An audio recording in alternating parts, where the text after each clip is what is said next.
Good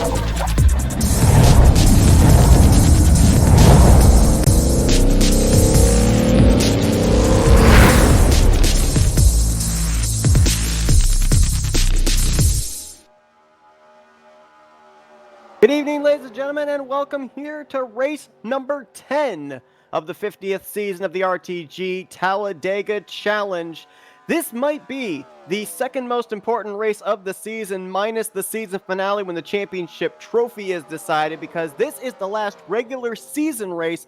This is where we set up the 10 drivers that are going to battle it out for said championship. And of course, the entire season runs here at Talladega, but we know no matter what series it is, when you have the final race of a regular season with playoff spots, chase spots on the line at a super speedway, it is going to be crazy. 7 drivers come into this race already locked into the playoff field, 3 spots up for grabs, and upwards of 20 drivers are eligible to take one of those 3 spots here this evening. A lot of them, it's a must-win type scenario for them. However, stranger things have happened at a super speedway. I'm Seth Cole, going to bring you the action here tonight. 66 laps of racing at the Talladega Super Speedway. And we're going to quickly run down here as these drivers are currently in practice. Wait until they grid, and we're going to fill you in on what the scenario is right now of who's locked in and who's currently looking to maybe get themselves a last-minute playoff spot. So right now, your race winners are all up inside of the top 7. They're locked in because they've been to victory lane. Grant Wesley, Joe DeSpirito, Terry Bombard, Donnie Garrett, Josh Metallic, who just went to victory lane last week to solidify a spot,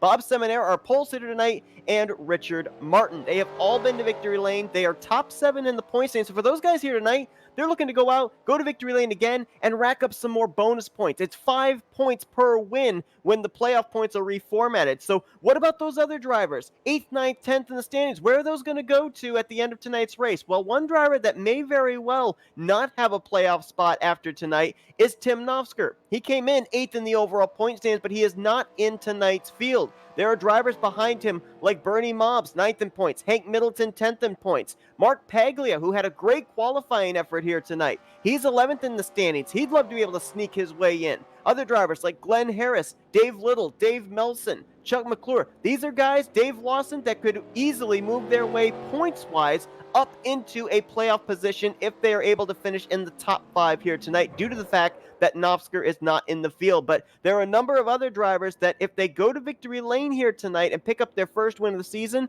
they automatically get a playoff spot. You have to be in the top 20 in points with a victory to go to victory lane. So drivers like Alan Martin, Ronald Lucier, Wade Pribnow, who right now is 20th in points coming to this race, they have a shot to win and in, but there are also drivers that are just below that 20th in standings cut line that if they go to victory lane here tonight with a maximum of 47 points possible to be earned if you do go to victory lane, that could easily point their way up into the top 20. Jessica Shelton, Mike Rogers, Bill Ellisord, Dante Risi, Jim Gloud, Bob Dixon, and Cy Jones all mathematically have a shot to win and you're in to the top 20 and make their way into a last-minute spot in the playoffs. But 66 laps of racing here today. We've seen a little bit of everything in the races we've broadcasted here in this series. We've seen long green flag runs. We've seen very short runs with many cautions. What side of the spectrum does this fit tonight, especially with the fact that for so many drivers in the field, so much is on the line? We're going to have to wait and see. We mentioned that Bob Seminara lines up on the pole position. As a matter of fact, the entire top 3 are drivers that right now might be pretty safe to be in the playoffs. Seminara and Bernie Mobbs are your top front row. Mobbs comes into this race not with a victory, but he is 9th in the point standings. If he can keep his car up front all night long, even if he doesn't go to victory lane, he could easily point his way in. Grant Wesley, who won the season opener and also won 2 weeks ago, joins Joe DeSpirito and Richard Martin as 2-time winners this season. Going to roll off from 3rd place, and Bob Dixon is going to roll off from 4th. Dixon is one of those drivers that really needs a lot of help here tonight. He could go to victory lane. He could point his way into the top 20, but a lot of the competitors have had him in the standings have to finish poorly. It's a big field. There's a lot of points on the line. It is possible, but we've seen a lot of drivers finish consistently up inside of the top 10, it seems, week after week. We are nearing the end of happy hour here. The field will be getting onto pit road to grid here in just a moment, and we'll actually give you your starting lineup for today's race as well. one thing that we're going to have to keep an eye on in today's race especially is those drivers that are locked in. Have they made any alliances with drivers that maybe are not locked in? We see this a lot at the super speedways, especially when it's a super speedway that's the regular season finale. Drivers that are already locked in maybe have a teammate, maybe have someone that they work with all season long that they might try help push to a victory to solidify themselves a playoff spot. It's going to be a lot of wheeling and dealing that's going to take place here tonight. And of course, when we get down to the end of this race as well, for those drivers that either are in a win and you're in situation or need maybe one or two more spots to be able to get themselves up there, pointed into a spot in the top 10 in the points, maybe a sense of urgency. And of course, we've seen a number of times here this season where we get down to that point of no return, if you will, to not have the race end under caution. About 4 laps to go, a caution happens, and a lot of the races end under yellow. So the sense of urgency when we get around lap 62, 63 will certainly be ramping up. As we're waiting for the pole sitter, Bob Seminary, to get on track, there he is. Let's wait till they roll off pit road, and we're going to give you your starting lineup for today's race here at Talladega Superspeedway. We gave you your front row already here in the preliminary broadcast. So Bob Seminary, Bernie Mobbs, that's your front row. Grant Wesley will start alongside of Bob Dixon in row 2. Mark Paglia, we mentioned, he's a driver that could point his way in to a playoff spot tonight. He'll roll off 5th alongside of Jessica Shelton. That's row 3. Corey Deal and Bill Ellisor, another driver that could either win his way in or maybe has a chance to point his way in. They're your 4th row. Richard Martin and David Lawson going to make up row 5. Wiley Coate as well as Dave Little, they make up row 6. Jim Gloud and Donnie Garrett in row 7. Greg Lovell and Dave Melson is row 8. Jay Crivello, Glenn Harris in row 9. And completing your top 20 are going to be Bobby Farrell and David Cannon. Brian Lavelle is going to be 21st with Jeffrey Elliott in 22nd. J.R. Deal and Mike Rogers 23rd and 24th. Row 13, we find Jack Dussault and Perry Bond. Row 14 with Hank Middleton and Wayne Pribnow. Then we move to the, well, it would be almost the last row. It would be row 15, John Godfrey and Robbie Nisus. Cy Jones going to roll off from 31st place. We mentioned that Tim Nofsker is not in the field here tonight. He would not have been allowed to lay down a qualifying lap had he been here, though, since he finished 3rd last week. Terry Bombard, who finished 2nd last week, and last week's race winner Josh Metallic also were not able to take time, so Bombard will roll off from 32nd. Josh Metallic will start shotgun on the field back in 33rd position. And that is your starting lineup for tonight's regular season finale. 7 spots have been gained. 3 spots are up for grabs. We're going to fill you in as well a little bit later about how the playoffs are going to look, as Flatout Racing Network will be bringing you all 5 playoff races here to determine the champion here in season 50 of the RTG Talladega Challenge. I have to kind of do a couple double takes here to recognize the 712 of Bob Seminaris, so used to him running the blue and white paint scheme on his 712 Chevrolet Camaro, but new colors here today, as he is already locked into a playoff position. And as mentioned, we've got Joe DeSpirito, Grant Wesley, and Richard Martin all right now with 2 wins. They want to continue to build up playoff points here, as they're already locked into the chase for the championship. But as they head to the restart zone here at Talladega, race number 10 of the RTG Talladega Challenge, the last chance for some drivers to get into the chase for the championship is green.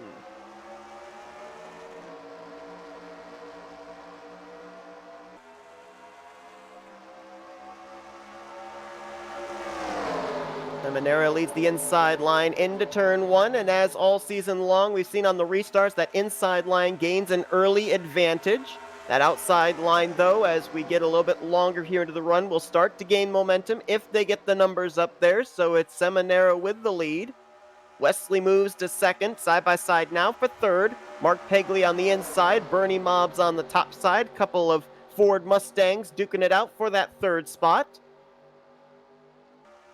And behind them, it's Corey Deal in the 944 on the bottom. Top side is the STP Ford Mustang. That is, I believe that is Bob Dixon, it is. Ooh, 28 pushes up a little bit there. Almost got into Bernie Mobbs, as Bob Seminara is going to lead a lap there.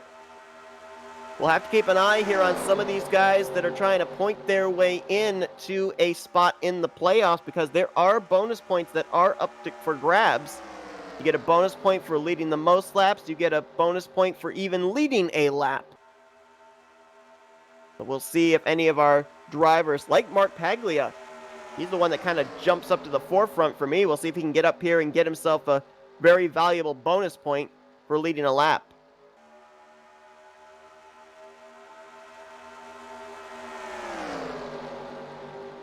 About to come around, complete the second lap under green flag conditions. You see them spreading out 3 wide a little bit further back in the field. As up front, top 4, now about the top 6 are going to be single file. Let's drop back there to where all that's going on. Actually going 3 wide a little bit further up towards the front. Jessica Shelton shoots the middle between Bob Dixon, and I believe that's Jim Gloud in the 72. Wiley E. Coate down there on the inside as well in the 6. As Shelton getting the draft of the top 6 will now move up to 7th place. Here comes Bill Ellisor, the Coors Light number 26. He's got help from Dave Lawson.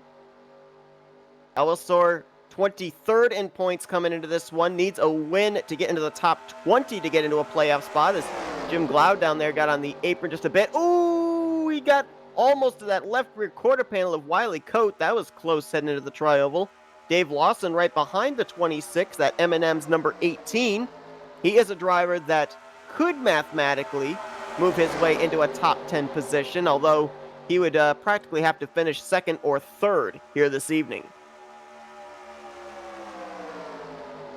Side by side continues for around the 7th position. They are 3 wide further back. And in the middle of all that is the Oscar Mayer number 39 of Josh Metallic. Had to work his way from the back to the front. He was already running up there in the point standings, despite not having gone to victory lane prior to last week. So was looking like he was going to be able to point his way into the playoffs regardless. We got a car on pit road, or heading for pit road. Was that Bob Dixon? It was the 143, and he actually spins it coming onto pit lane. I'd be a little worried if that might not be a speeding penalty for the 143. Obviously an unscheduled stop. And dependent on how the rest of this race goes, Bob Dixon may be one of the drivers we can check off of those that could be trying to fight for a last-minute playoff position. See Richard Martin up there. Oh, caution's out. So was that for the 143 spinning to pit road? It looks like it might have been. Everybody back here looks like they're okay. 143 spun on the access road coming to pit lane. Was not on the racing surface, I don't think. So being told this is a debris caution. We'll try and figure out why there would be a debris caution. The only car that got out of shape was Bob Dixon. So we'll go back and see what happened here, because if the car spun out before he got down below that double yellow line on the front straightaway, then that would make sense that a caution would come out. But if he was below that, then I don't necessarily think, knowing how NR works, I don't think that would constitute a yellow. We'll take a look and see here what happened to the 143, and we're going to see here, it looks like he just peels off normally. I mean, I'm honestly not sure how this would have warranted a caution, and really debris cautions only come out if someone blows the engine maybe out on the racing surface. There you see, he spins right there. But he doesn't even go around until he's on the access roads, or down on pit lane. I don't understand how this constituted a caution. And bear in mind, this is the game that throws it. So just the reasoning of why the game threw it is what's perplexing me. So Bob Dixon did bring it down, got service, and went back out on the racetrack as far as I'm aware. So actually, correction, I believe Bob Dixon actually just brought his car behind the wall. So we can definitely say now that Bob Dixon will not be winning this race. And so therefore, we can kind of write him off as a driver that could possibly steal away a playoff spot here tonight.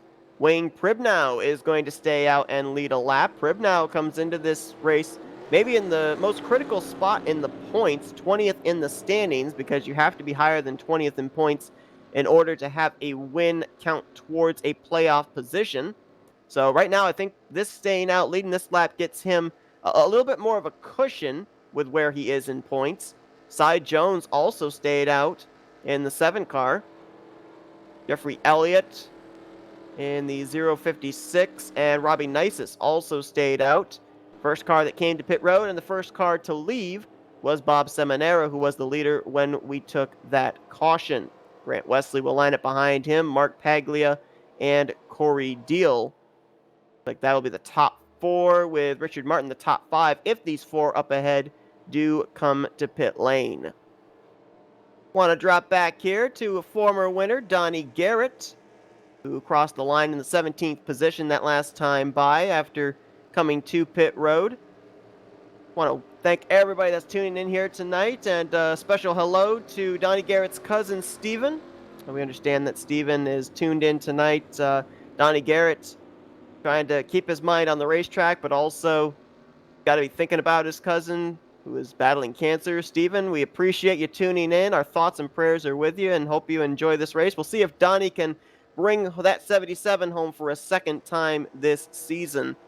And I mentioned about the fact that Joe DeSpirito, Grant Wesley, and Richard Martin are all 2-time winners. Reason why that is actually important here, based off of the chase system, the playoff system that we'll be seeing start next week, is the fact that every win you get during the regular season is 5 bonus points towards the playoffs. So right now, DeSpirito, Wesley, and Martin next week, they would be heading in with 10 bonus points apiece, 5 per win. Other drivers that have gone to victory lane, like Terry Bombard, Donnie Garrett, Josh Metallic, and Bob Seminara, they would go in with 5 bonus points. Now, I have been told those bonus points do not carry over into the second round and final race. They only count towards the first round, but get those bonus points, make sure that you almost have a guarantee that you're at least going to move on to the second round. And I also was told how the playoff system works as well. It's going to be 2 races for the first round, 2 races for the second round, and then, of course, the season finale. All races, obviously, going to be here at Talladega Superspeedway. But after the first round of 2 races, out of the top 10 that move on, the 10 drivers that move on, 2 drivers will be eliminated. 9th and 10th in the standings. 8 drivers move on. It will then be whittled down after the second round of 2 races down to our final 4 in the season finale. So an interesting playoff system, interesting elimination system there as well. Puts a lot more pressure on the drivers, especially in round 2, since there is twice the many drivers that go home that do not battle for the championship after that round as opposed to the first round. But I think it too also stresses for the 10 drivers that move on to the playoffs the urgency of making sure you finish well early. You have the momentum going to the playoffs, because if you have a bad day, maybe in the first race of the first round, you may not be able to get a good enough run to counter that in the second race of the first round. And, if you have a bad run in the very first playoff race, your championship run may be over as early as that. So Jeffrey Elliott has not come to pit road. The other 3 drivers that were ahead of him have come to pit lane, and looks like Elliott will continue to stay out. And we should be getting the 1 to green signal this time, so it looks like he will actually be restarting as the race leader. Now, Jeffrey Elliott is not eligible for a playoff position.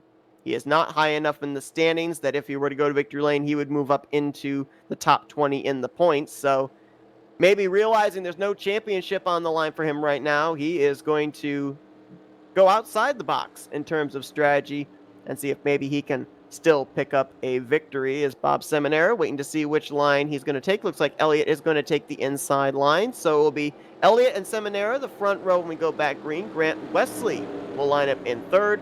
4th place, Mark Paglia. 5th is going to be Corey Deal. 6th will be Richard Martin with Bernie Mobbs and Jessica Shelton. 7th and 8th. 9th place is where we will find Dave Lawson, and 10th is going to be the 72 of Jim Gloud. 11th will be Wiley Coate. 12th, Bob Elliser.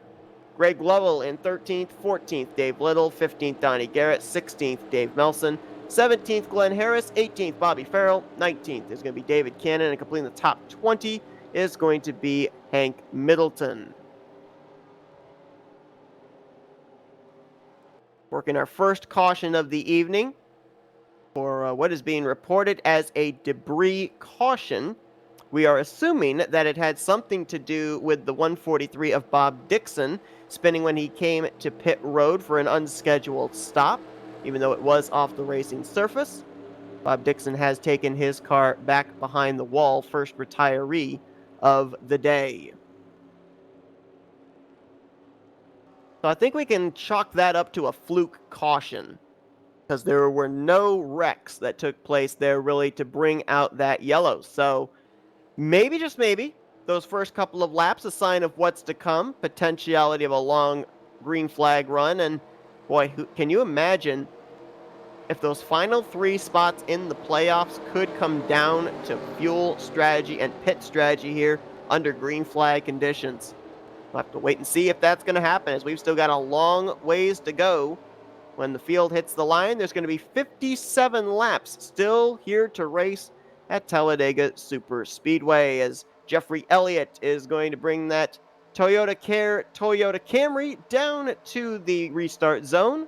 Flagman has the green flag in his hand, and it is now waving. We're back underway, and Grant Wesley timed it beautifully, gives a nice shove to the 056 of Jeffrey Elliott and pushes him out to the race lead. Looks to follow in his tire tracks into the second position, and now Jeffrey Elliott going to switch alliances. He'll jump up to the outside line with Bob Seminara. Seminara, though, with a big run, he's going to stick his nose up the middle, going 3 wide with help from Mark Paglia, but he wasn't clear. Was not clear on Jeffrey Elliott to make the move. That's going to hurt that outside line as Grant Wesley to the lead. Corey Dale's going to help push him there. Bernie Mobbs as well as Dave Lawson down there on that inside line as well. 56 does not look quite stable enough there on the top side to be able to lead the line. You want to have that car be as steady as possible, and he is moving back and forth. It means that Bob Seminara is not going to be all that anxious to go up there and try and push him. He's going to try and stick his nose up the middle again cannot clear. Top 2 going to clear for the front anyway, and look at this, 3 wide back here. Is that Dave Cannon on the top? It is. He's got Hank Middleton, Josh Metallic up there, Terry Bombard as well. Remember, the 39 and the 10 started shotgun in the field because they finished in the podium in last week's race, and they're now up here trying to get that 3rd lane going up into the top 10. Mike Rogers up there as well in the 11 car trying to help this group. They're 3 wide further back as well. Dave Little in the middle of all of that back there. As we're 3 wide now, that's for around the 7th position. Wiley Coate on the bottom. Ooh, maybe a little contact there with Paglia in the middle and Cannon on the top side. And that 3rd lane is making a charge. Dave Cannon just a few laps ago, about 2 laps ago, is back around the 15th, 16th position. He's now up in the top 10, battling 3 wide for 7th place. Here's Jeffrey Elliott up further up towards the front. He's looking to the inside of Corey Dale for 2nd. Not going to work. Bob Seminara leaves him out to dry. So you got the top 3 working together in the middle line, but Dave Cannon, Hank Middleton, they continue to push on that 3rd lane. And of course, the last time that Flatout Racing Network broadcasted the Talladega Challenge, as Paglia again pushes up into Cannon. It was nearly a wreck there in the tri-oval. I was not up here in the broadcast booth. I was down there on the track with these guys, and it's not until you get behind the wheel and you are racing with these guys 3 wide, about 6-7 rows deep, that you get a true appreciation of just how much these guys are fighting their race cars. I mean, it looks like they're out there out for a Sunday drive. That is not the case at all. All 3 lanes work here at Talladega, and a lot of times you end up finding yourself where all 3 lanes are equal. No lane's able to get an advantage, and so you remain 3 wide, several rows deep for a number of laps, and it is a nerve-wracking experience, let me tell you firsthand. Dave Cannon has finally slotted into the 5th position, as what was the 3rd lane has now become the 2nd lane. Cannon, Middleton, Metallic, and Bombard. And now it looks like they're going to try that 3rd lane again. Middleton moved up there. Dave Cannon's going to move up there as well. And now those top 4 up ahead, they see what's going on. They're going to try and move up there as well, stop any run that Cannon and company might have. Oh, was there some bumper grab right there? Might have been a bad bump from Bob Seminara into the back of Corey Deal, rather. He may have gotten a shot, talking about Seminara, from behind by Mark Paglia. That's something you have to be careful of here at Talladega, is lining up the bumpers.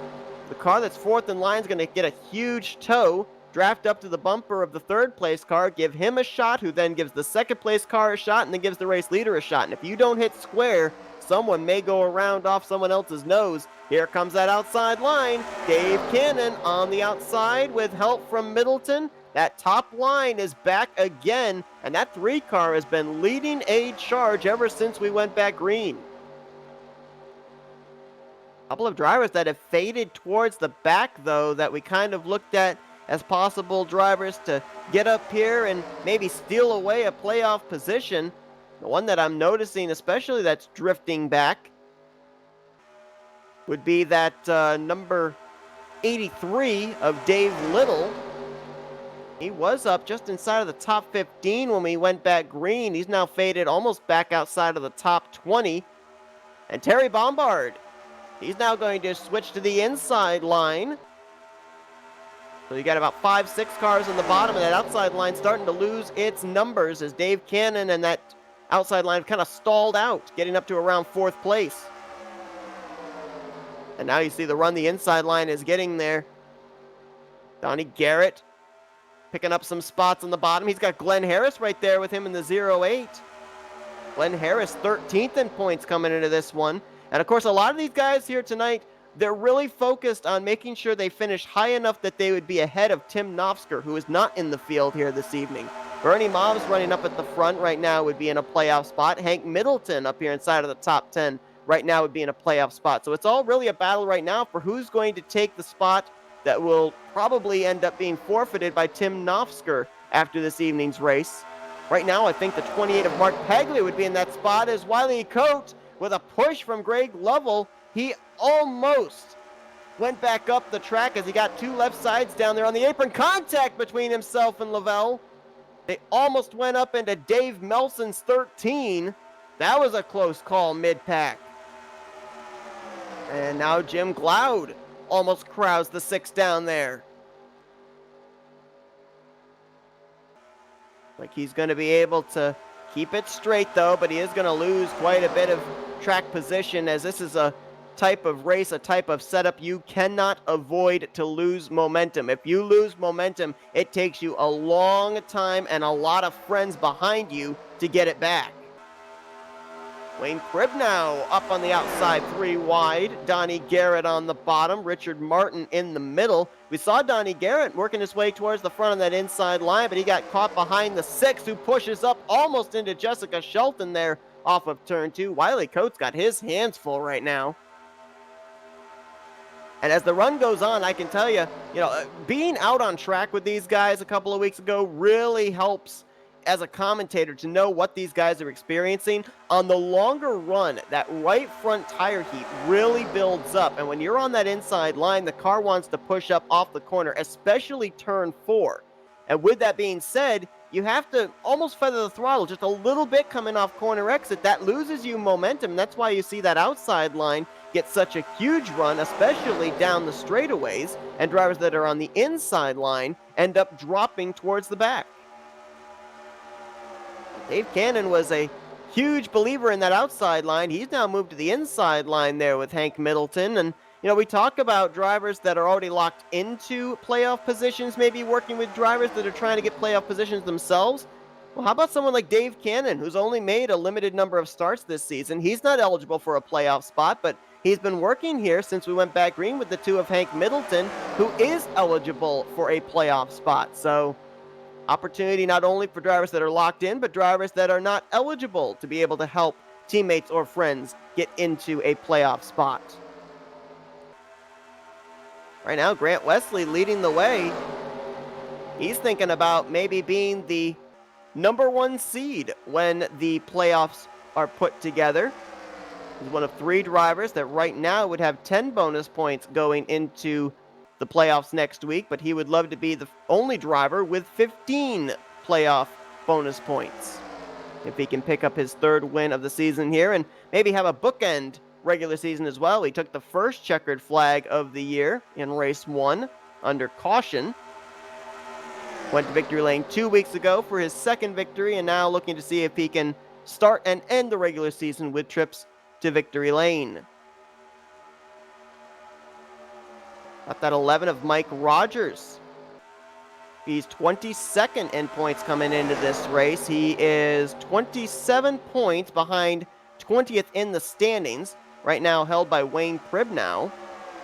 You get, I think it's 47 possible points if you win this race. So if he wins, that's one checkbox that's checked off.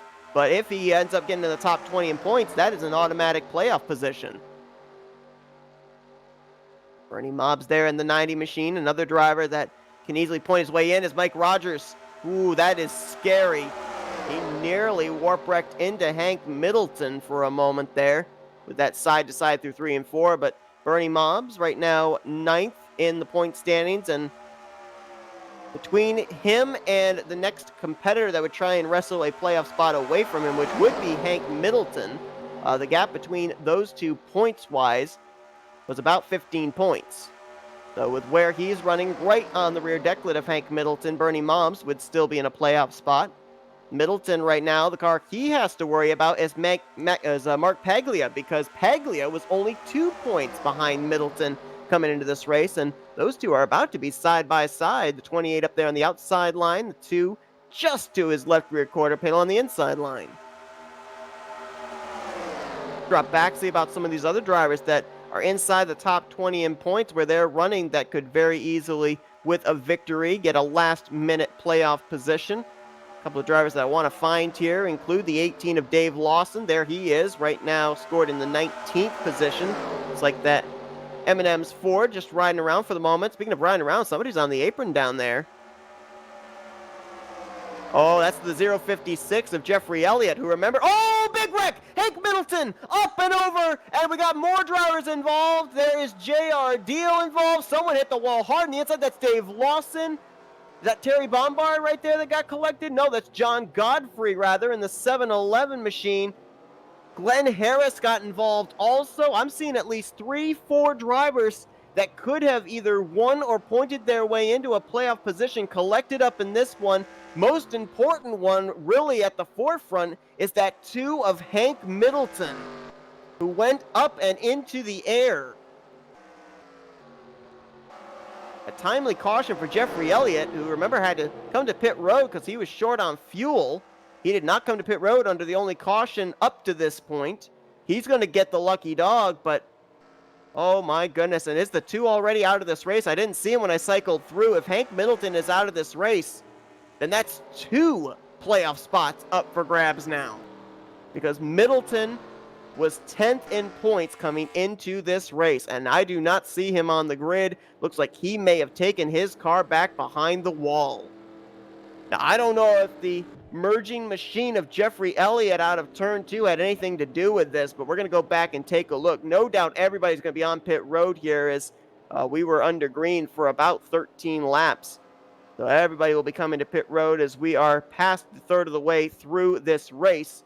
Go back and see what happened there on the back straightaway, because I don't know if it was a bad bump or not, but the 2 cars that got out of shape, of course, one of them was Hank Middleton, and I think the other one was the 09 of J.R. Deal. And I want to actually go back. I want to start this back in turns 1 and 2, because I want to see if maybe the 056 of Elliott merging back onto the track forced drivers to maybe move up to a 2nd and 3rd lane. Here it is. Keep an eye on the 2 car.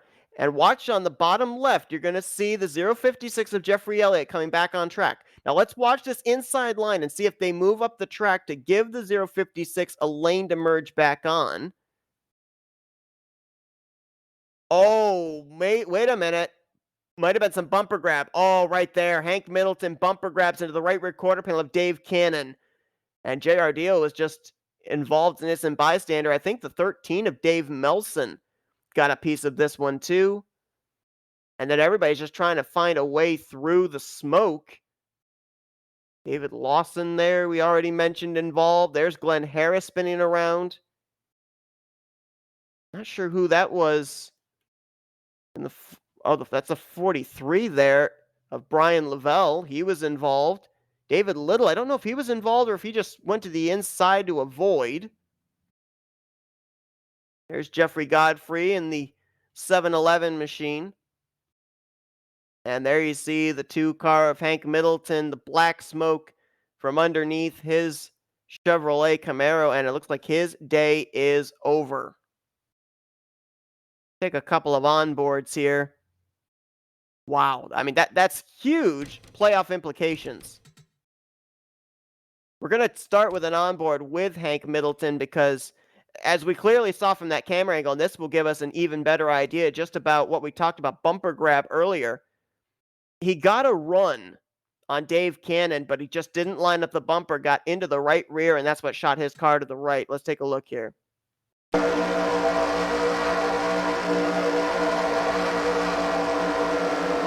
it is. Oh, and then that was J.R. Deal behind him, and he hits him in the passenger side door. That's what flips his car upside down, and boy, that was quite a number of barrel rolls for that 2 machine. And there goes Glenn Harris on by. And you got to wonder just how much damage did he get? Find out. Let's ride with the Dr. Pepper machine. Because that's another driver that could maybe win his way, even point his way into the playoffs. We'll see how much damage he sustained. We'll ride on board with him. He was up on that outside line, so not really much opportunity to be able to avoid this wreck. Gets on the brakes, tries to hold his line. He gets into the back there of Brian Lavelle. Little hit there as well from... Was that the... It wasn't Paglia. Paglia normally runs the motorcraft. That was Robbie Nisus in the 54. That got into him. It was kind of a stack up there, a little bit of a chain reaction stack up of drivers getting on the brakes. And unfortunately for some of these guys, they weren't able to get on the brakes quickly enough. We're being told that these drivers were very close to making green flag pit stops, and with that being said, they are probably going to be able to make it on one more pit stop should we not have another caution. I kind of get the feeling that's optimistic thinking. We're going to ride on board here with David Lawson, the M&M's Ford Mustang, see what he saw as he was another driver that could have won his way into the playoffs. And, oh wow, that's pretty hard hit there for both the front and rear of his machine. And you saw just sneaking through Jeffrey Elliott in the 056. I don't think he got involved. If you get involved in the wreck, I don't think you're eligible for a waiver round, or not waiver round, but a lucky dog. But if he was not involved, then he would get the free pass. So we'll have to wait an update on that, see if indeed he is going to be the lucky dog after making that, can't call it an unscheduled pit stop because it definitely was scheduled, trip to pit road. Rave Lavelle is going to be the race leader. I think he is staying out to lead a lap. I do not think he won the battle off of pit road. There's Jeffrey Elliott up on the outside line. I think he's waiting to take the lucky dog as Greg Lavelle is going to come to pit road, as is Robbie Nisus. Those two stayed out, so that will turn the race lead over to the 712 of Bob Seminara. And can we attribute this maybe to him having the number 1 pit stall? He was the pole sitter here tonight, and he was able to win the battle off of pit lane ahead of Grant Wesley.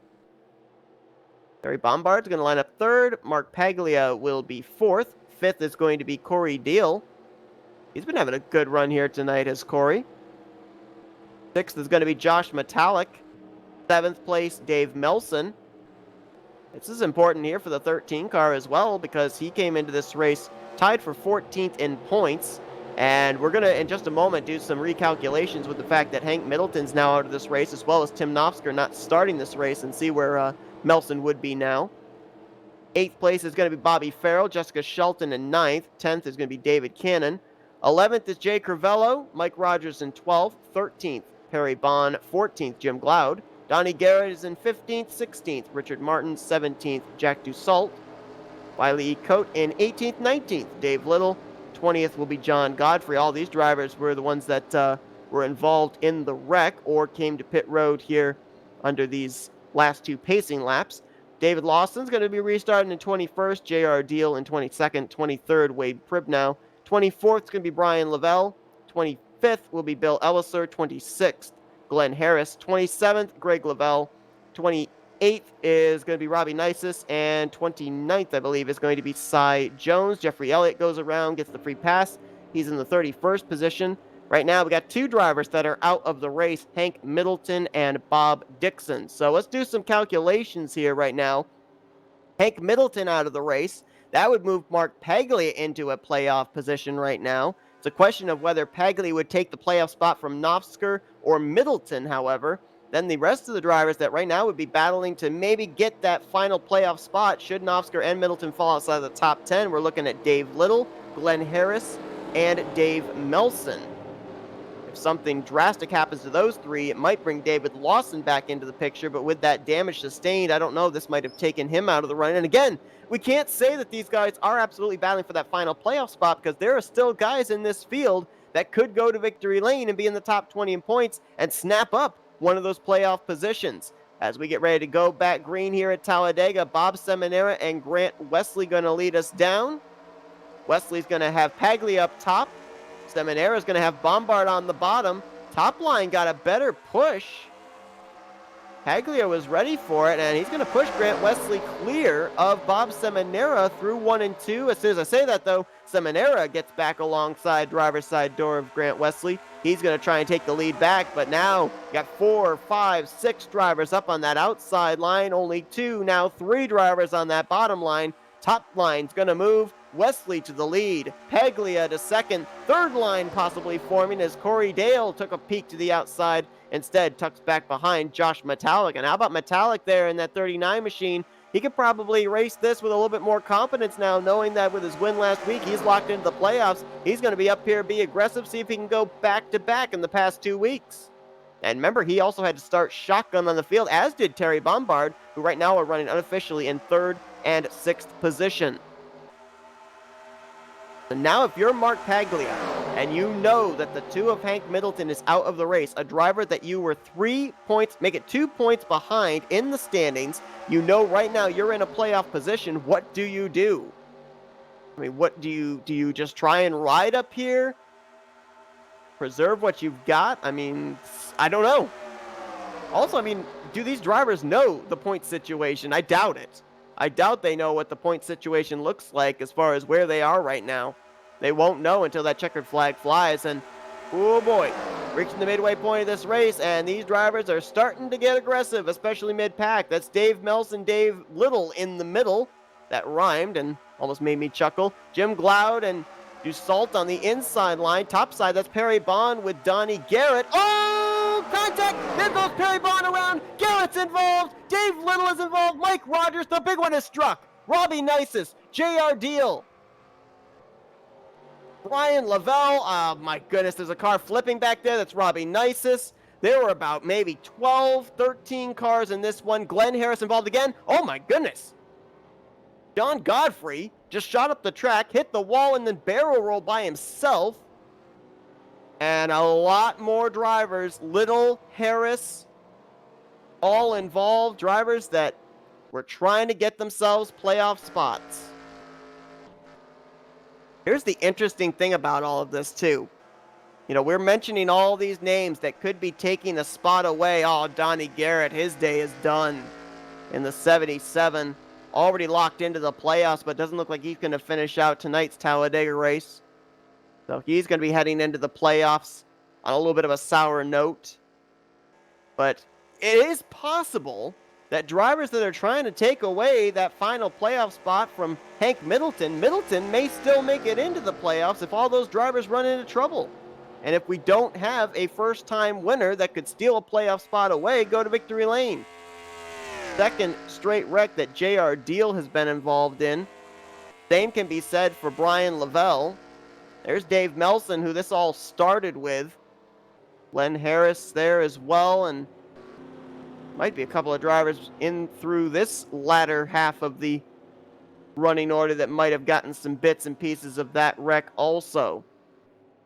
I was right up at the front of the field heading into turn one. That's one of the worst things, to have a wreck going into the corner, because you never know if the cars are going to drift up or drift down. You just have to pick a lane and hope that there's not going to be another car there when you get to it.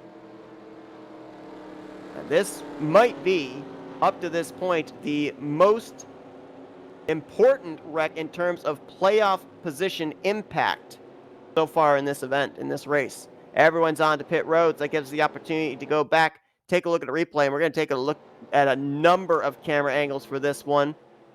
And I believe everybody that I mentioned that had a shot of maybe taking a points playoff spot from Hank Middleton was involved in this wreck. Melson, Little, and Harris. And it started with the 13, who very well might have been one of the drivers that got away relatively unscathed, despite being the one that pretty much started the wreck. He took a pretty hard look into that outside wall, though, so I'm not so sure. Here it was. We're going to start back here going into the tri-oval. We saw Dave Little and Dave Melson in that middle lane. Let's see if maybe there was a bad bump from the 83 to the 13, or does the 13 just crowd the 60? Oh, the 60 came down into the 13. It was Perry Bond that started the wreck.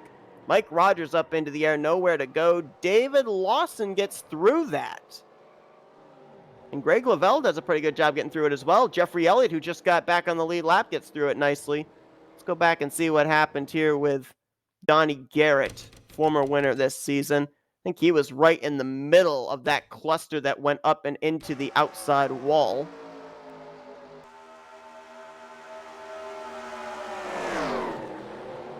There they are, Rogers, Perry Bond, Dave Little there. Wiley E. Coate was involved there. He was back behind this. That's Rogers upside down. That's Robbie Nice's back there as well in the 54. That was upside down. And then watch this 7-Eleven car here of John Godfrey as he tries to get back into the throttle to drive away. The car wheel spins up the track and barrel rolls itself. I'm going to go back here real quickly. Just take a look at the back half of this wreck where Robbie Nices and Godfrey were involved. These were guys that were back behind and I think might have been involved in a follow-up wreck while trying to avoid. Yep, there you see both he and Glenn Harris. Nices actually just spins out. Harris gets a shot there. I think that was from John Godfrey. And the 54 barrel rolls down to the inside. There's Little, there's Bond, and also the 7 of Cy Jones. Didn't realize that he was involved also in this wreck. So I lost count just how many. Maybe you guys were all keeping score there watching. I would say anywhere from 12 to 15 cars got damaged in some way, shape, or form here. And of course, the one that took the hardest lick was right in the middle of that entire cluster up against the outside wall in the middle of 1 and 2 is Donnie Garrett. The good news for him, he is locked into the playoffs. The bad news is he's not going to be able to rack up some more bonus points here towards the playoffs when the points are reformatted after the checkered flag flies here today. Donnie Garrett has taken his car back behind the wall. Also, the 11 of Mike Rogers has called it a day. Both of those drivers were collected up in that wreck in the middle of 1 and 2. So Greg Lavelle stays out again to lead a lap. We haven't gotten the 1 green signal yet, so I'm assuming he will probably be coming to pit road this time. That should turn the race lead over to Grant Wesley. Bob Seminara right now would be scored 3rd, but will probably cycle to 2nd once the Greg Lavelle machine hits pit road. Mark Paglia, Josh Metallic, and Jessica Shelton look like it's going to be your top 5 when we go back green, followed by Bobby Farrell, Jay Crivello, Terry Bombard, Richard Martin, and Jim Glaude. We're going to take a quick commercial break here. We should be getting the 1 to green signal this next time by, and then we're going to fill you in on what the point scenario looks like right now of who would be in, who would be out as they run as those 3 playoff spots are still up for grabs. You're watching the RTG Talladega Challenge, race number 10, the final regular season race before the playoffs here on the Flatout Racing Network, as we go side by side.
Welcome back to Talladega Super Speedway. We're getting ready to go back green after working our third caution of the evening here in the RTG Talladega Challenge race number 10. We are now past the halfway point as well. We'll be going back green with 32 laps to go. Greg Lavelle decided to stay out, so he will be the race leader when we go back green, with Grant Wesley second, Bob Seminara in third, fourth, Mark Paglia, fifth, Josh Metallic. Rest of the top 10 to take the green is going to be Jessica Shelton, Bobby Farrell, Terry Bombard, Jay Crivello. And it looks like the rest of the top 10 are going to be Jim Glaude and Richard Martin. The green's getting ready to come back out. During that commercial break, I did a little bit of calculations here. So everything's going to right now be compared to Hank Middleton, who came into this race 10th in points. He finishes this race in 32nd, and we have to remember he did not get any bonus points. He did not lead a lap here this evening. So no bonus points come into play in the calculations as, Greg Lavelle blinked at the start-finish line with Paglia trying to give him a shove. So Paglia, right now, Paglia is in with the fact that Tim Nofsker did not take the green here tonight and Hank Middleton is out. Paglia was 2 points behind Hank Middleton. The question right now is, for Paglia, would he be high enough in the running order here this evening to take away a playoff spot from Nofsker? The gap between those two was 32 points coming into this race. I mean, can he make up 32 points? If he can make up 32 points, he would knock Nofsker down to what would be around, I believe, 10th in the standings. And then it would be a question of Paglia even finishing in that 32nd spot. He did finish also ahead of Bob Dixon, so he gained a couple of points. Would he then be ahead of Nofsker? The gap between those two was 30 points. I'm not so certain, depending on what's happened here tonight, that Tim Nofsker, even though he didn't take the green, that he's necessarily out of a playoff position. At least not just yet. We'll have to wait and see what happens with this 28. So everyone right now would be trying to maybe get Hank Middleton. Paglia right now he's passed him, but Glenn Harris is back there. Dave Little is back there. Dave Melson's back there. For them to have a ghost of a shot, if Paglia can knock Nofsker out, if they're to try and get by Middleton, based off of what I've got here in front of me, it looks like Glenn Harris would have to finish this race up inside of the top 15. Dave Little would have to finish this race inside of the top 5, as would Dave Melson. That's the only way. Caution is out for the 4th time here tonight at Talladega. Like Cy Jones in the 7 may have been the cause of this one. Looks like it may have been just a single car incident. Robbie Nisus is back there as well, but Looked like he was up to speed. And that caution came out with Grant Wesley as the leader. And as we continue to have these cautions, gets these drivers closer and closer to maybe being able to make it the rest of this race without having to come to pit road again. Don't think we're to that point just yet, but we're getting closer. Let's go back and see what happened to Cy Jones in the 7. Bring out this 4th caution of the day. Like this might have possibly been out of turn 4. It actually starts with the 54 of Robbie Nisus and then finishes with the 7 of Cy Jones. So watch on the left side of your screen that Ford Motorcraft Mustang of Robbie Nisus, and let's see what happens to him. Hopefully our camera angle shows it. Oh! Jack Dussault in the 36 warped out and then reappeared in front of the 54. So that's what caused the issue off the final corner. I was kind of wondering because the 54 didn't look like he got out of shape or anything. Go back and look at that again.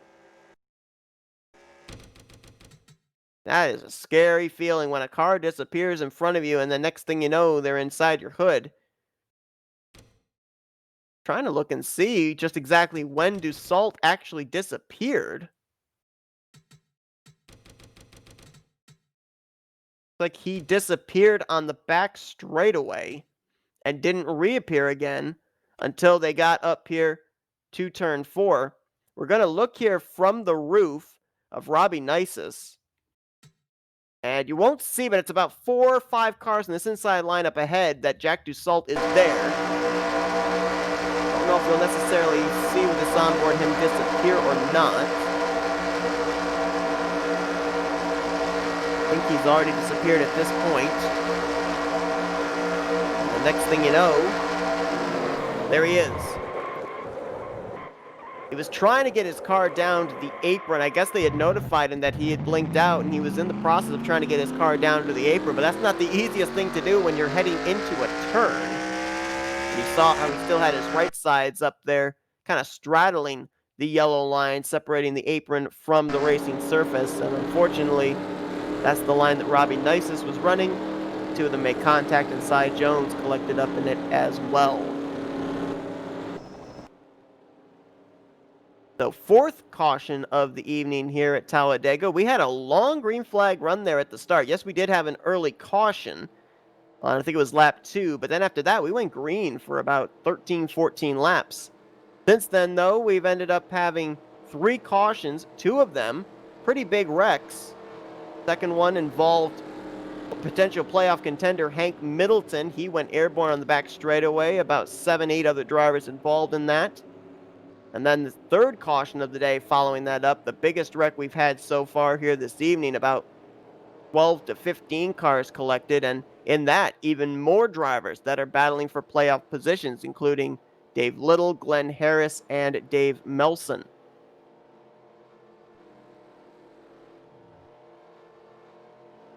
These cautions are also helping Greg Lavelle, who stayed out under the last yellow. He stays out under this yellow as well, as Grant Wesley brought the 88 to pit road from the race lead. Also staying out is going to be Brian Lavelle. So the 2 Lavelles staying out here. Bob Seminara was the first one to come off of pit road. Boy, that first pit stall has really paid dividends for him tonight. That's the 2nd time that he's come to pit road behind Grant Wesley, but because he's had the clear exit off of pit road, he's been able to win the battle and be the highest runner of the drivers that came to pit lane. When you come to Talladega and you have that number 1 pit stall, your goal is just to maintain pit road speed to get to your pit stall, but then after that, the commitment line off of pit road is so close to the first pit stall that you can mash the throttle and you do not get anywhere close to exceeding 55 miles per hour before you get to that commitment line. So for Seminara, that is a huge advantage. We'll wait and see how everybody else lines up here, dependent on if the 2 Lavelles decide to come to pit road. I mean, Greg stayed out under the last caution, I don't know if he would run the risk of staying out under this yellow as well. We saw what happened to Jeffrey Elliott earlier on when he decided to stay out. We went into that long green flag run, and he had to come to pit road all by himself. Granted, as soon as he came off pit road, he got a caution, which got him back in the lead lap, but I don't know if Greg Lavelle wants to have that happen or not, and it doesn't look like he's going to be coming to pit road at all. Neither is Brian Lavelle. How about Jeffrey Elliott, though? We just talked about him getting that free pass. He's up here. Gonna look like he's going to restart around the 9th position, so a nice job for him. Made a good effort getting through the last two big ones that we had, our second and third caution, and right now running very solidly inside of the top 10. A number of drivers that have been coming to pit road and topping off the fuel tank back here as well.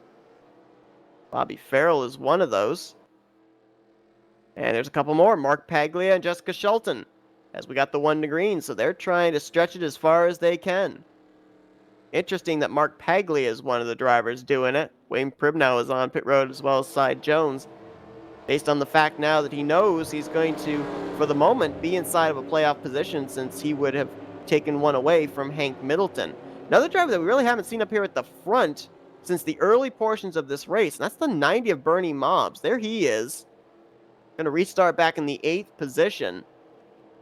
And Bernie Mobbs, you remember we told you a few broadcasts ago that they had this bracket challenge where they put the top 20 in points into a bracket, pitted them against each other in, I think it was 4 or 5 races. Well, Bernie Mobbs was the winner of that bracket challenge. Went completely undefeated in that bracket. And he has not yet won his way into the playoffs. Right now he is in a position to point his way in, but gotta wonder, you get the feeling we're going to hear from that Citgo Ford before this race is over. So it'll be the Lavelle front row, Greg on the bottom, Brian on the top side, and then the two cars that have spent a good portion of this race out in front, Bob Seminara, who was the pole sitter for this race, and Grant Wesley, who was the leader when that last caution came out. Josh Metallic, who started this race all the way back from 33rd position, is now up in 5th. Terry Bombard, who was 32nd, just one position better than Metallic, is now going to restart 6th. Jay Crivello and Bernie Mobbs, that's going to be row 4. Jeffrey Elliott, we talked about the comeback he had after being a lap down. He'll be 9th. And David Cannon going to complete the top 10. Two-time winner Richard Martin and David Lawson back there in row 6. Green flag set to come back out here as it will be 26 laps to go at Talladega Superspeedway, which, according to the numbers we've been given in the past, these drivers still cannot make it on fuel. The fuel window is about 19 to 21 laps if you save enough. They are still anywhere from 3 to 5 laps short of making it the scheduled distance.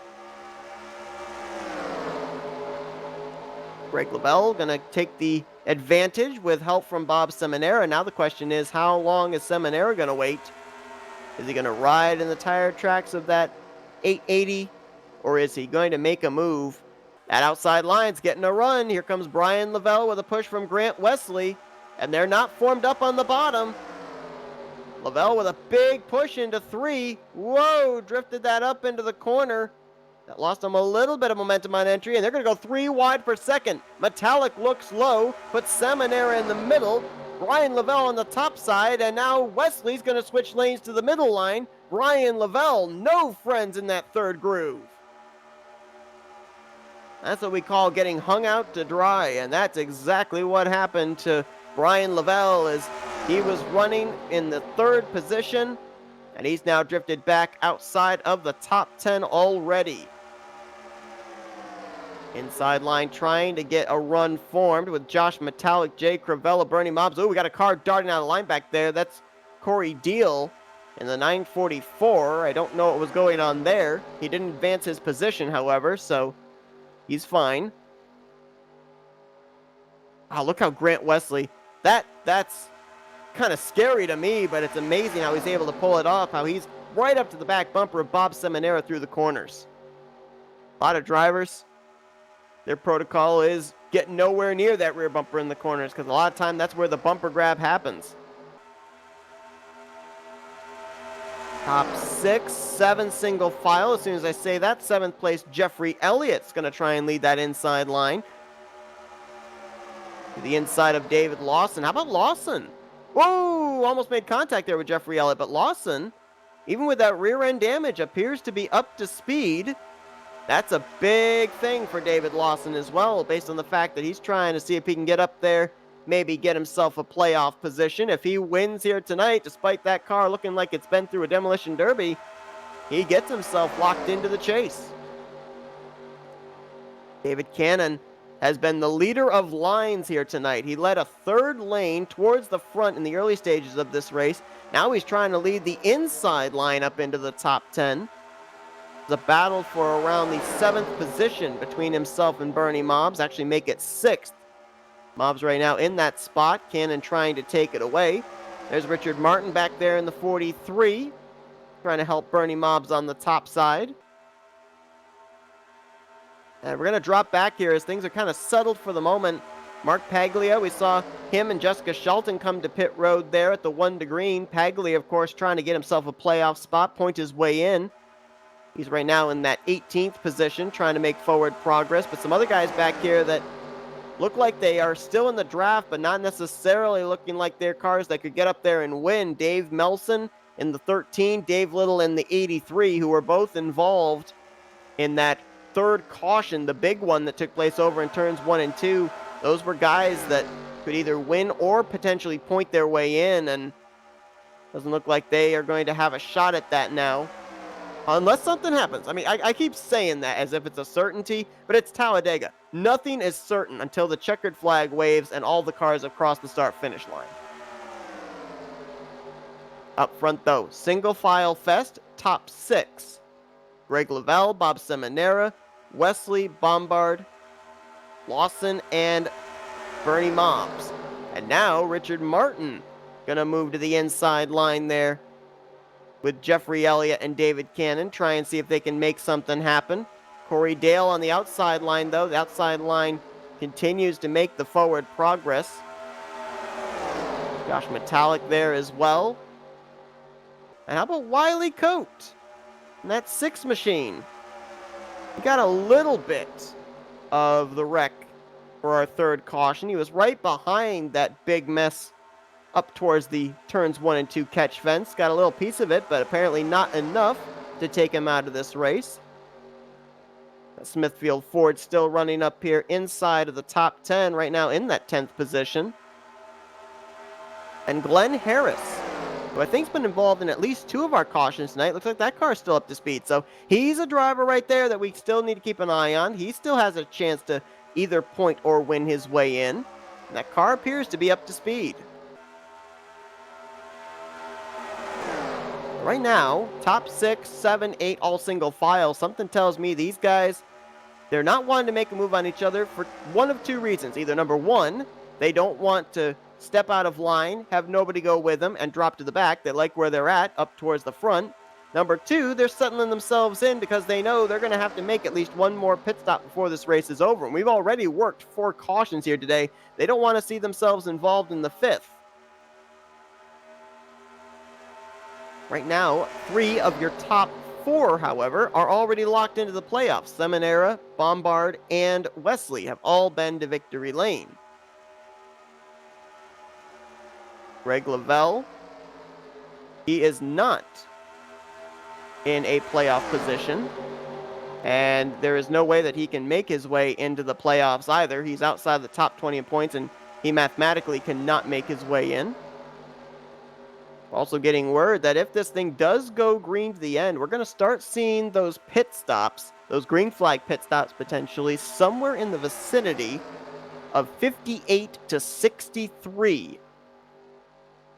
So for some of these guys, they'd be having to come to pit road somewhere close to that point of no return, if you will, where if a caution came out, then it would end the race under yellow. Question is, that really throws a monkey wrench into the strategy for these drivers, because do you try and stretch it as far as you can go, maybe get that caution that comes out on either lap 62 or 63, and then try and dump the clutch and save enough fuel under those 3 or 4 pacing laps to make it back to the start-finish line? Or do you come to pit road as soon as the fuel window is open, which is right now? These drivers, if they came to pit road now, they would be able to make it the rest of the way if they took 2 cans. Glenn Harris back here, going to try and get the inside of Wiley Coate. That's for 8th place. Going to try and quickly work the calculators here and see, in relation to Mark Paglia, who is still running kind of mired back outside the top 15, if Glenn Harris could maybe possibly take away that final playoff position from the 28. The gap between those two coming into this race was 16 points. So Harris needs to either pick up a lot more or have Paglia lose a lot more, as Paglia now switches down to the inside line back there in that 28 car. I'm continuing to try and calculate here if there's any possible way that someone could knock Tim Nofsker out of the top 10 in points. And right now, I do not see anyone that's able to do that. Hank Middleton, I'm fairly certain, is not going to be in the playoffs. He was involved in the second caution of the day, but I think Nofsker, despite not taking the green tonight, built him up enough of a padding between himself and 10th in points that, I don't think anybody in the field... Oh, Jim Glaude into the grass, and he's going to spin it! Yes, he is! Oh, into Bobby Farrell, hard hit into the outside wall. Everyone else scatters to avoid. Somehow that was only a 2-car incident. Caution's going to fly, and we had a couple drivers that had just hit pit road, Cy Jones and John Godfrey. So if they're able to complete their service, if they were on pit road before that caution came out, if they're able to complete their service, they would cycle around to the top 2 when we go back green. And now everybody's going to be good to go on fuel if they come to pit road here under this caution. And I'm not certain why Greg Lavelle's coming to pit road unless he absolutely had to. You saw that the flagman had the red flag out. Pit road was closed, but let's not forget that Greg Lavelle stayed out under the last 2 cautions, so maybe he had to bite the bullet and take the EOL penalty for coming down a closed pit road just based off of the fact that he was going to run out of fuel if he didn't. Someone's smoking up here. Oh, that's Jim Glaude. A lot of damage on that 72. Glaude was 25th in points coming into this race. He needed a win and needed to get himself up into the top 20 in points, which means he would have had to have made up about 32 points on 20th in the standings, plus going to victory lane, but looks like neither of those things are going to happen here today, and we're going to go back and see what happened to him. We got a pretty good look of it live, and I don't know if he got forced down there into the grass or not, but he definitely got his left sides down into the grass area, and with no grip on that left rear tire, he obviously spun that thing around and nowhere to go for the 45 of Bobby Farrell. There was right there. I don't know if he got a bump from behind from Paglia or not. And as he tries to bring it up the track, Farrell was the one that got collected, and a lot of drivers did a great job of getting through that and not getting involved. Wayne Pribnow was back there. Perry Bond nearly got involved. Jessica Shelton was back there also. About 6 drivers could have very easily been involved in that one. Ooh, and here comes Dave Little. Woo, gracious.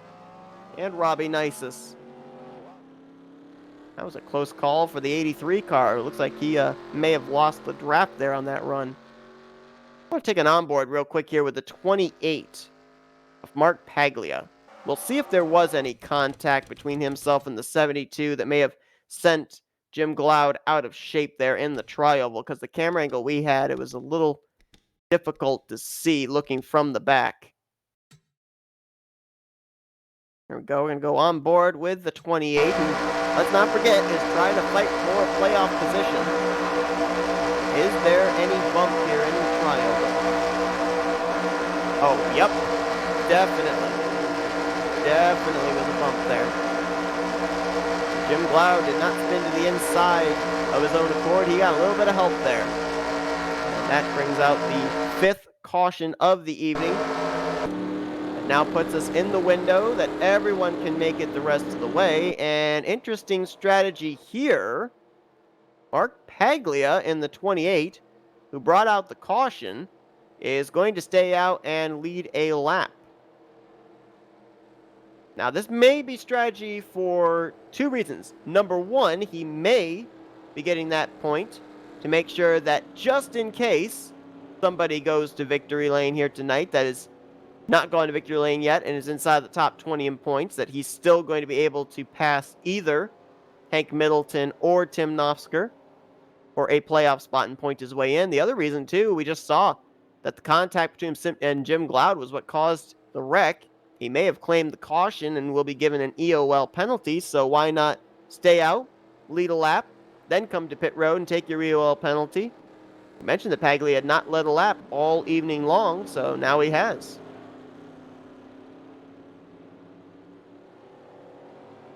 Oh boy. So this means we're going to be getting the restart with a little more than 10 laps to go, I believe. I think we'll get the green somewhere around maybe 12 laps to go. And as mentioned, Cy Jones was on pit road when that caution came out, took the service, came back off of pit lane, still on the lead lap. When everyone came to pit road, he stayed out, and Cy Jones is going to be your race leader. So that caution couldn't have been timed any better for the driver of the 7.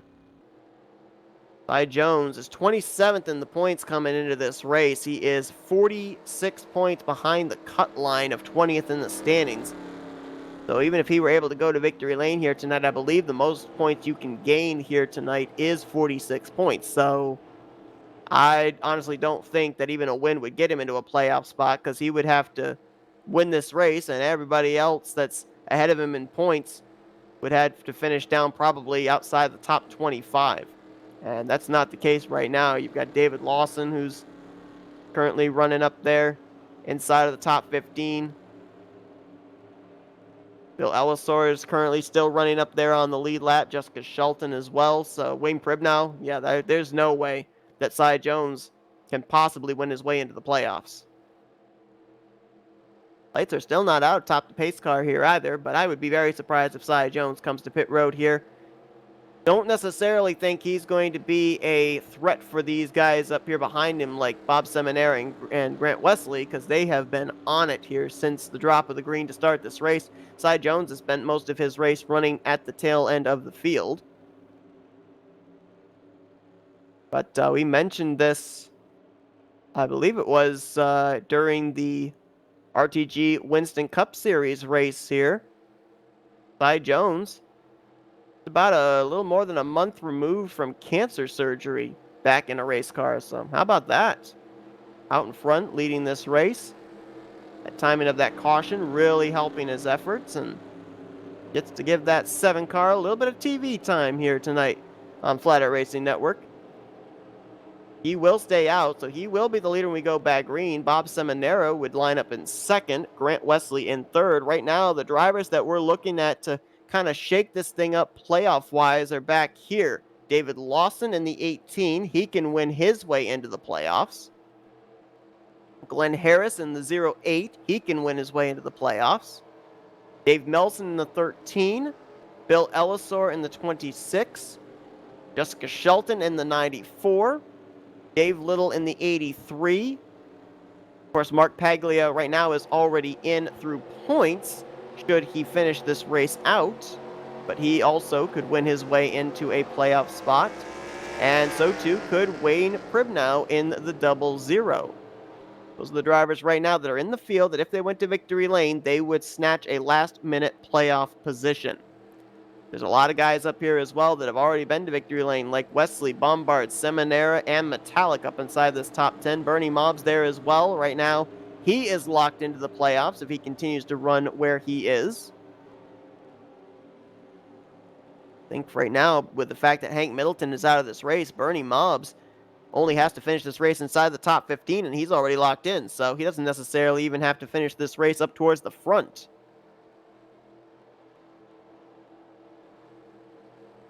Everybody else, though, as I'm looking, trying to work the calculators, everybody else that I did not mention, if they win here tonight, a trip to victory lane is great, but it will not qualify them towards a playoff spot. They cannot mathematically make their way with a victory up into the top 20 in the point standings. So we will go green. with 11 laps to go. Lap 56, the green flag will come out here. All drivers are good to go on fuel. So with that being said, I guarantee you the moves are going to be a lot more aggressive, and be watching for that target lap where we really see the aggressiveness really ramp up with these drivers knowing there's a potentiality the race could enter caution.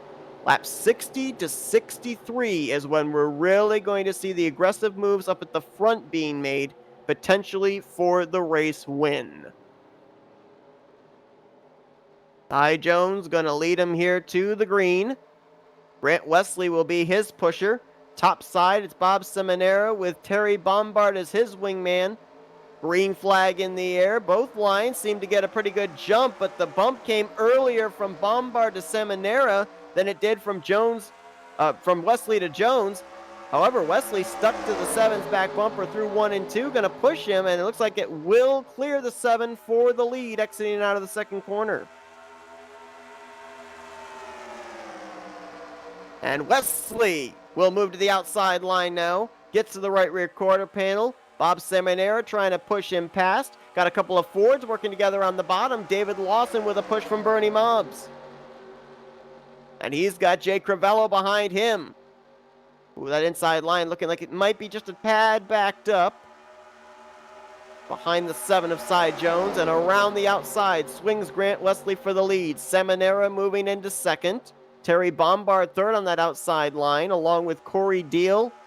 And now Crivello has moved up to the middle line. How about the top line? Here comes Josh Metallic. He's got David Cannon, Glenn Harris with him, and I believe that's Dave Melson in the 13, fourth car in that outside line. That's 3 wide for the 7th position. Whoa, Cy Jones pushed up there off of 2. Almost got into Corey Deal. And we're going to go 3 wide a little bit further up there. Almost 4 wide, are we? Ooh, I think we could be. Yikes!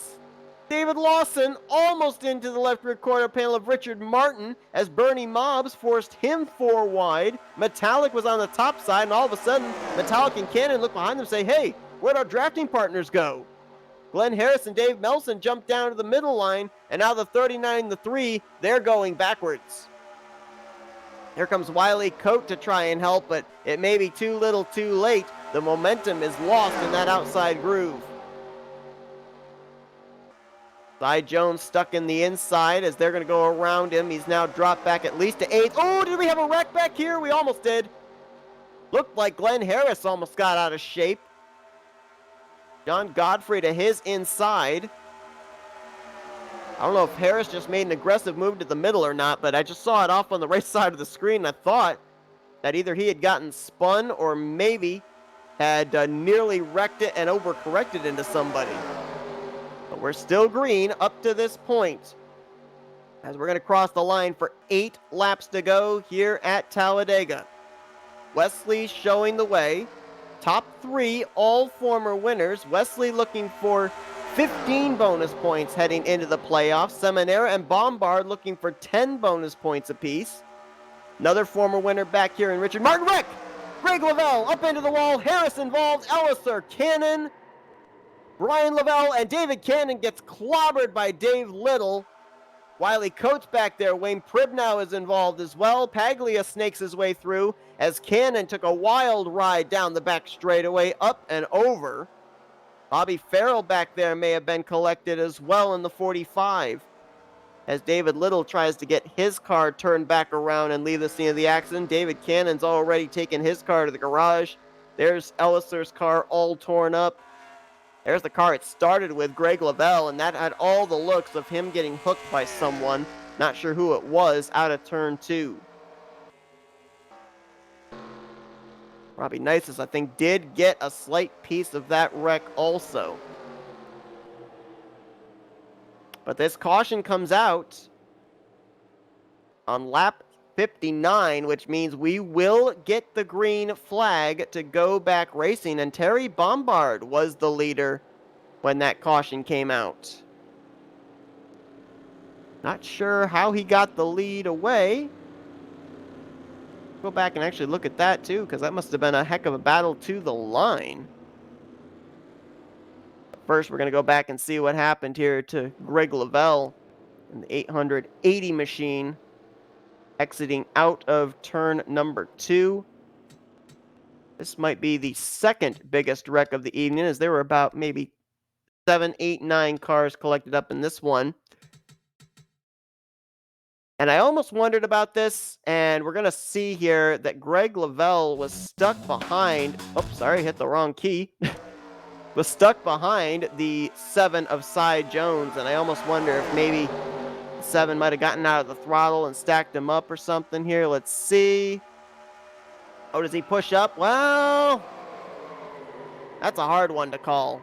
7 kind of came up, but the 880 kind of came down, and Mark Paglia did get a piece of it there, getting into the front of Greg Lavelle. Bobby Farrell, I don't think he hit anything, but he spun out, getting on the brakes to avoid running the back of Wiley Coate.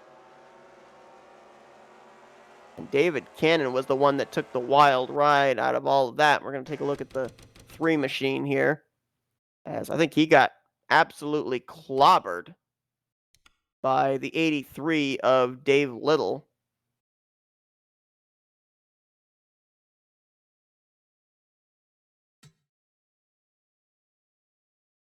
Here's what happened to Cannon.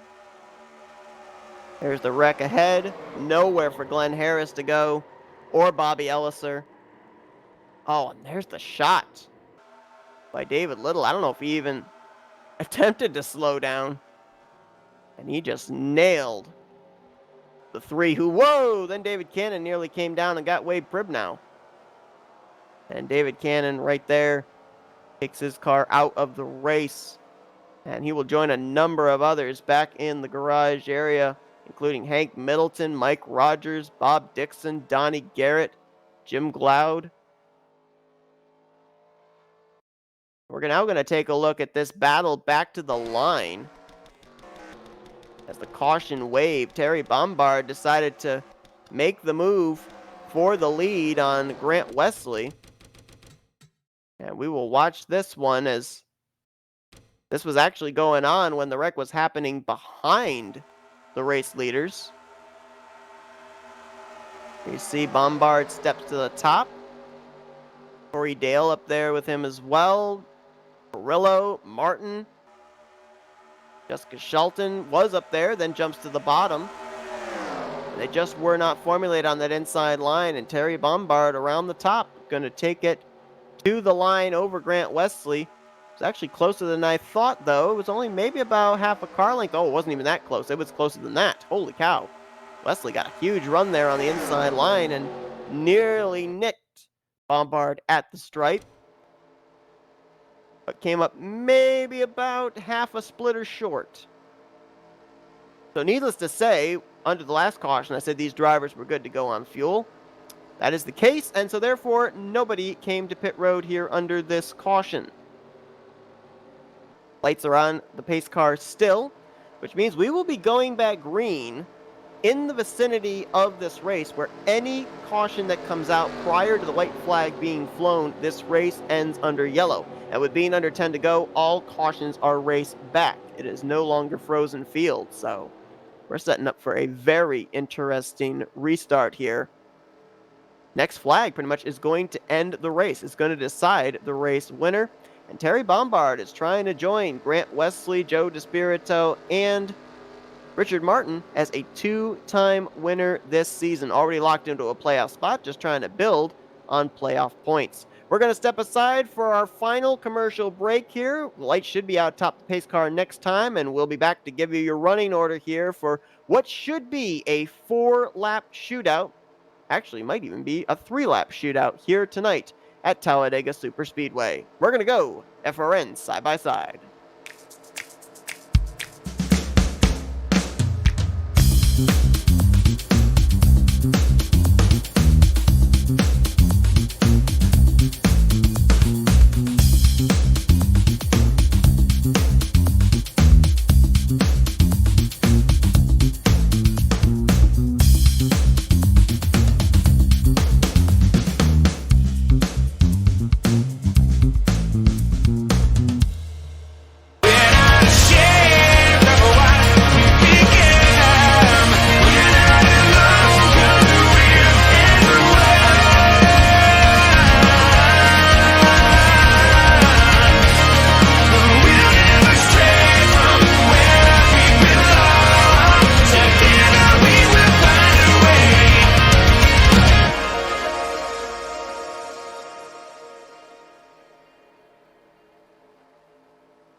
Getting ready for a 3-lap shootout here this evening at Talladega Superspeedway. This is the final regular season race before we determine the 10 drivers that will battle it out in the 5-race chase for the championship. I'm really confused about this choice. Leader Terry Bombard deciding to take the top with Bob Seminara behind him, Grant Wesley on the bottom with Corey Dale behind him. The reason why I'm confused is we've seen time after time here on these restarts, the inside line gets the early advantage through 1 and 2.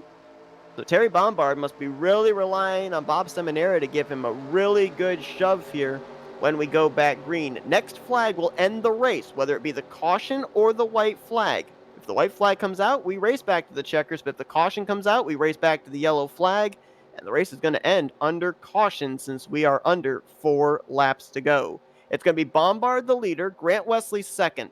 Third will be Corey Deal. Fourth place is going to be Bob Seminara, your pole sitter, trying to go coast to coast here today. Fifth, Jay Crivello. Richard Martin, sixth. Seventh, Jessica Shelton. Eighth place, Jeffrey Elliott. Ninth is Bernie Mobbs. And 10th is Perry Bond. That's a great comeback for him. Dave Lawson, 11th. 12th is going to be Josh Metallic.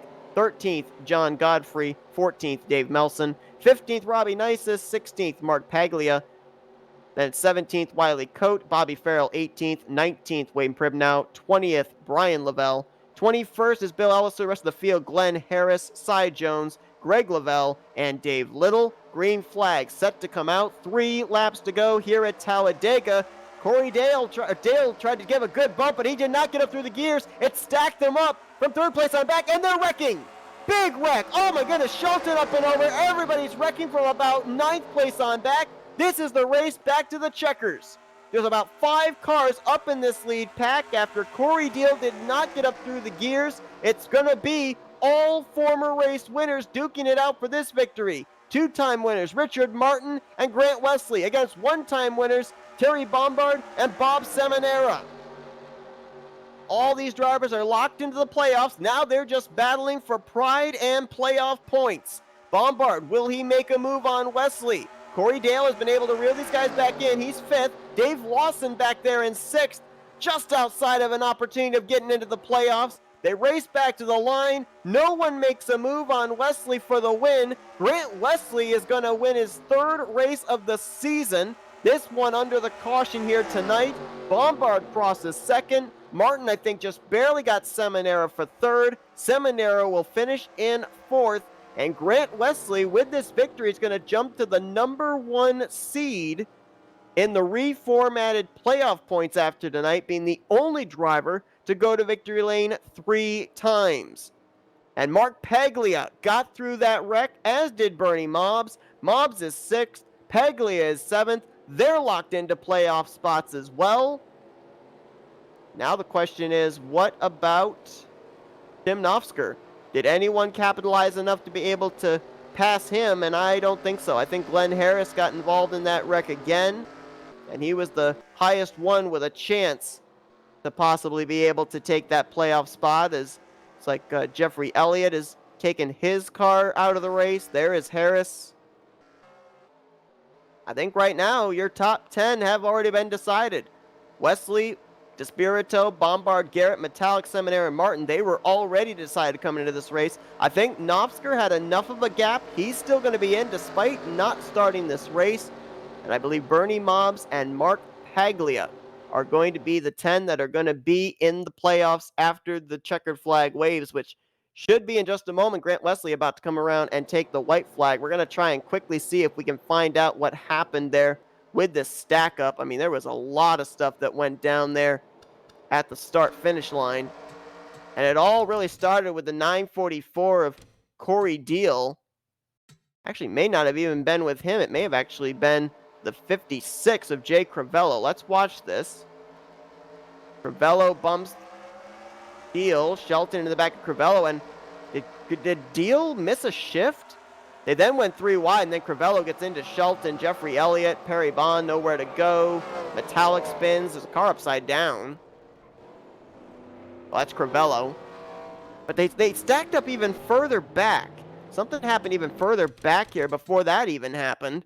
All these drivers trying to anticipate the start. Looks like Glenn Harris may have gotten some help from behind. Is that where it started with the initial incident? Nope. Happened up here with Robbie Nisus in the 54. And he went up and over. So let's move a little bit further up here and see. Oh, wow. He gets into the back of the 7-Eleven of John Godfrey. Then he's up into Bobby Farrell, Wiley Cope, Bill Ellisor, Ryan Lavelle, Cy Jones gets a piece right there. Wayne Pribnow was further back there also. Cy Jones drives around all these guys. We'll have to see where he finishes this race because of that. There's Shelton's car in the infield grass. Metallic waiting for everyone to go by in the 39. Wow. It was like there was a stack up in two different areas of the track. They stacked up at the rear of the field before they stacked up at the front of the field. And I don't know what happened with that 944. It almost looked like he missed a shift or something. But whatever it was, it had catastrophic effects on the finish of this race. We didn't even get 200 feet before the caution came out here, and it will end the race under yellow. Grant Wesley took the caution, then took the white flag, and he's about to come around and receive the checkered flag. He took the checkers in race 1, he took the checkers in race 8, and he's about to head into the playoffs as the only 3-time winner on the season. He bookends the regular season with trips to victory lane as he crosses the line, and he will take 15 bonus points into the playoffs and be the number 1 seed heading into the chase for the championship. You saw a congratulatory bump there from Terry Bombard. Bob Seminara there as well. These guys are all realizing they're going to be battling each other in the next 5 weeks to see who's going to make it into the Final Four to compete for the championship here at Talladega in about 5 weeks' time. Grant Wesley going to come around and do his burnout.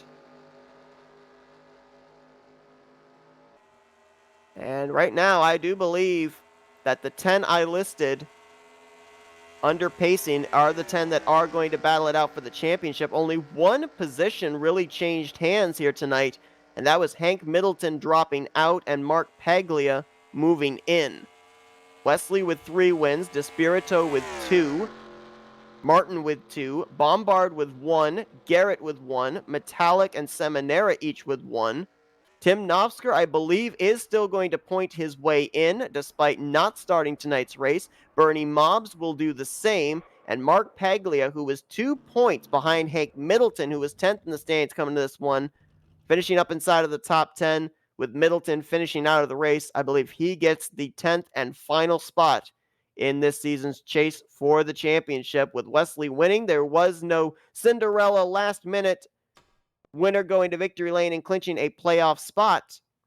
It looks like Grant Wesley may have cooked the engine and is not going to be able to even do any more burnouts here as he comes to a stop at the start-finish line. We're going to take a quick intermission. We'll be right back.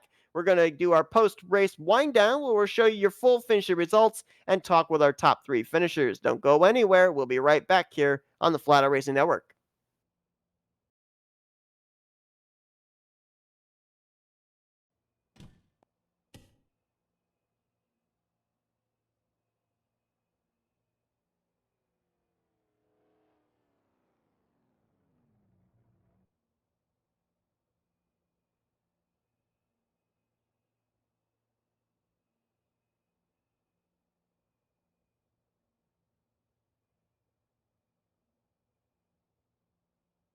All right, so let's take a look here at the official finishing results from this race.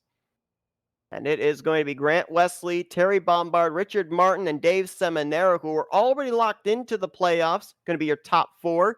David Lawson, so close. If he had gone to victory lane, he would have been in a playoff spot, but he was too far back behind Tim Nofsker in the point standings to be able to compete for a spot. The gap between those two was 60 points. Not possible to make up that amount.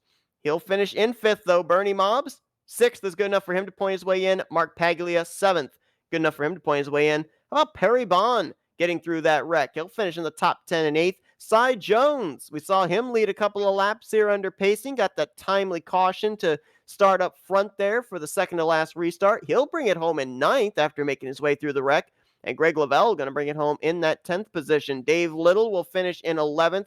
Not quite enough to be able to get a playoff spot for him. Brian Lavelle will finish 12th. Bobby Farrell in 13th. Wiley Coate and Wayne Pribnow completed the top 15.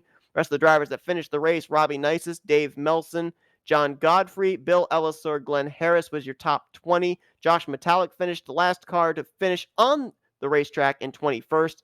Drivers out of the race, a number of them out of the race after what just happened with that stack up on the restart. Jeffrey Elliott, Jay Crivello, Jessica Shelton, Corey Deal, they all retired due to the stack up. And then earlier incidents took out David Cannon, Jim Gloud, J.R. Deal, Jack DeSalt, Donnie Garrett, Mike Rogers, Hank Middleton, and Bob Dixon. The heartbreak has got to be for Hank Middleton. Came into this race in that critical 10th position in points, finishes 32nd, will not be competing for the championship this year.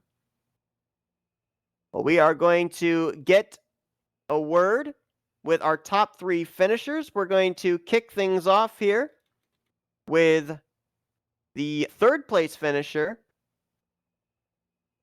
that being two-time winner Richard Martin. And we will have to see, it's going to be interesting because the top three finishers all are going to be battling for the championship. So we're going to get an idea of what their strategy is going to be heading into said playoffs. And we have Richard Martin here with us. And Richard, I mean, you kind of ran most of the race around maybe the 8th, 9th, 10th position, but boy, you were in the right place at the right time when it mattered there on that final restart. Yeah, it seemed to be like I was caught up in the middle of the pack most of the night, and it seemed like as soon as I was getting ready to think about making a move or going in a lane, and the caution would come out, and then I'd have to try to fight my way back up. But anyway, we got back up towards the front at the end. It was a great run. Absolutely. We saw also with the timing of that caution, the second to last caution coming out, everybody was good to go on fuel. So was it that point that you're thinking, all right, now that everybody doesn't have to worry about fuel, all they have to worry about is track position? Is that when you really expected the aggressiveness to ramp up? Yeah, it usually does with 4 or 5 to go or whatever. Yeah, it gets a little serious. But I was hoping it would finish under green, but it didn't. But yeah, I had a good run though. Got up there at the end, and that's all you can ask for. And top three is really good for the points right now. Definitely is. Of course, a two-time winner this season, winning race 3 and race 7. So you've got those bonus points going into the playoffs. And you talked about momentum going into the playoffs as well. How difficult is it to kind of strategize as far as, the 2 rounds and of course the final 4 in the season finale when you are coming to a track that you're at every single week? Well, I love Talladega, so I look forward to coming here every week, week after week. I just like it, and the drafting and strategy. 2 tires, 4 tires, no tires, things like that. So I love that, and usually pretty good about working myself up towards the front at the end if we can just stay out of trouble. During the middle of the race. Well, with a lot of the wrecks that we had there, it looked like the story of this race was really keeping your car clean. You certainly did that. You bring it home with a solid podium finish here tonight. And Richard, we're going to let you do some shout outs now. Yeah, I'd like to thank you guys, Flatout Racing Network. Like to thank RTG. Congratulations to Grant. I think it's his third win, if I'm not mistaken. And I'd like to thank Terry and Bones and Sean Prime. I'd like to thank Josh for admitting on Thursday night. He does a great job as usual. And we had a great run. Nice top five, good for the points, and we stayed out of trouble. Well, that's Richard Martin. As he said, a great run here tonight, great momentum. We look forward to seeing what you're able to do as the playoffs kick off next week. Thank you, Seth. Good job up there. And we'll see now if we can get a word with second place finisher Terry Bombard, another driver that is going to be battling in the playoffs here. And Terry, you bring it home second place here, but we saw that move that you made coming out of turn 4. Well, actually, it formulated on the back straightaway when that next to last caution came out. Did you think maybe in the back of your mind that was actually the move for the win at that time? Well, I was hoping so, bud. Yeah, it was the chance. I decided to take it, and got a little help, and pushed to the lead, and then the yellow came out again. But that last restart was tough because you start on the outside in this way, and the guy that's behind you can't get right up to you. So it's a hard decision if you want to start low or high. But the bottom line for me was no good tonight, so I took a chance. Yeah, we were kind of wondering why you took the top line there on that last restart because it seemed like that inside line always seems to get just a little slight advantage on restarts going through 1 and 2. But, we were talking earlier with Richard Martin about the fact of having good momentum going to the playoffs. You already knew heading into this race that with your victory earlier on this season in the fourth race that you were locked into the playoffs.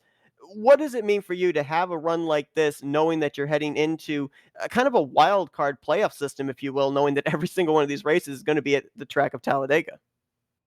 Yeah, it's a confidence boost. You get wrecked a lot of times, and it takes away your confidence a little. And you think you should try changing your driving style and all. But I stay with what I do, and so far so good this year. So I hope it just continues in the chase. Absolutely. Well, we're going to be looking forward to seeing what you're able to do there. Obviously, we keep seeing you pop up to the front there in the closing stages of these races, and you definitely kept your nose clean as well, which is a big reason why you were able to bring it home with this top 3 run. And we're going to let you do some shout-outs now, Terry. All right, thanks, bud. Well, thanks, Flatout Racing. You guys do an awesome job as usual. RTG letting us run here. It's been here for I don't know, lost how many years now, 15 plus probably.